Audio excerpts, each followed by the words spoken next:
Joining me today is Congresswoman Marilyn Strickland of Washington's 10th District, which covers areas from Thurston County north to Lakewood and Puyallup. So, Congresswoman, thank you for joining us this morning.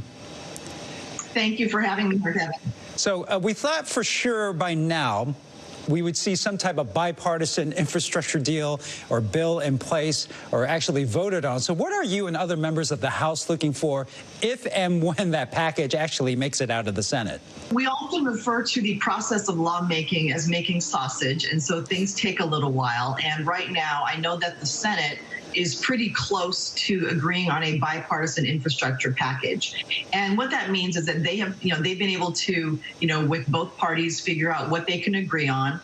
They will vote on that. It will then come to the House, and then we will take it up. And then in addition to that, on a parallel track is the reconciliation process, which means that there will be an additional infrastructure package that will be more expansive.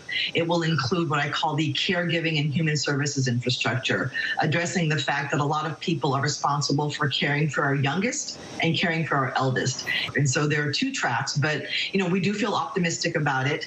I know that the bipartisan infrastructure package is focused on what I call traditional infrastructure, roads, bridges, water programs, sewers, and broadband has been part of it. And so we'll be interested to see, what comes back to us. But I feel very optimistic that we're going to pass this to address our infrastructure needs, to put people to work in good jobs, and also to help address climate change.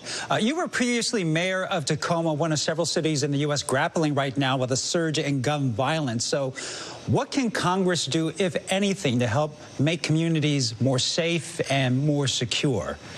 And, gun violence is not, something that we can address very easily, and especially in a place like the United States. There are 350 million people in the U.S., and there are more guns than there are people out in possession.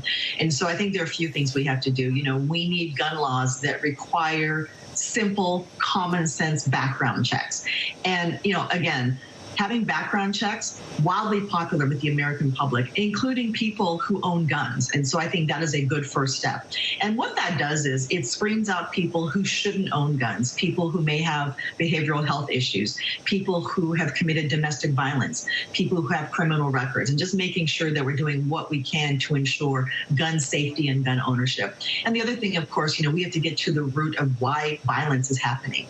For a lot of people, they feel disaffected, they feel hopeless. And a lot of times, we can do so much on the prevention side of it with education and trying to teach people culturally that violence is not how you resolve problems. The CDC just extended a moratorium on evictions, though there's still question whether it will withstand a legal challenge. Either way, rental assistance will be a very hot topic. Also, landlords are struggling to pay their own mortgages, also feeling left out. Is there anything that Congress can do working on to help both sides of this very complicated equation? I remind folks that it is a lot more easier and cost-effective to help people stay housed than it is to try to find them housing once they become homeless.